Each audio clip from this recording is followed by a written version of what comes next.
In this course, we have already discussed 4 different tools for Fourier analysis: the continuous time Fourier series, the continuous time Fourier transform, the discrete time Fourier series, and the discrete time Fourier transform. The problem is that none of this can be calculated on a computer. An adaptation, namely the discrete Fourier transform, or short DFT, is needed to calculate the Fourier transform of a signal on a computer. To understand which adaptations exactly are needed, let's have a look again at the formula for the CTFT x of omega. The first important property of the CTFT is that the signal x of t is analog. Next, in order to calculate x of omega, we have to solve an integral that ranges from -infinity to +infinity. And the third important property here is that the result x of omega is also an analog signal. Each of these 3 properties creates a problem that hinders us to calculate x of omega directly on a computer. Using the analog signal x of t is a problem, since a digital computer can only handle digital signals. Solving an integral with infinite range is also not possible on a computer, since a computer can only handle a finite amount of data.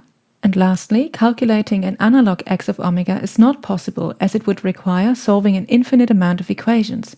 Instead, a computer can only compute a finite amount of data. To overcome those difficulties and enable us to calculate the Fourier transform on a computer, we have to adapt the transform and the signal x of t in the 3 following ways. First, the analog signal x of t has to be sampled and quantized.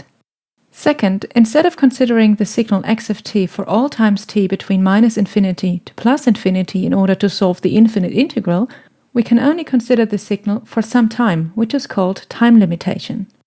And third, we can only calculate the Fourier transform for a finite amount of frequencies, which can be interpreted as frequency sampling.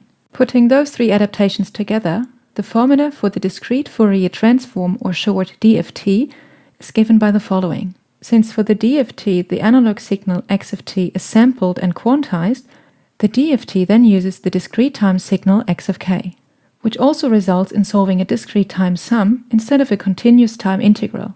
Further, by time limitation it is achieved that the sum that needs to be solved is a finite sum.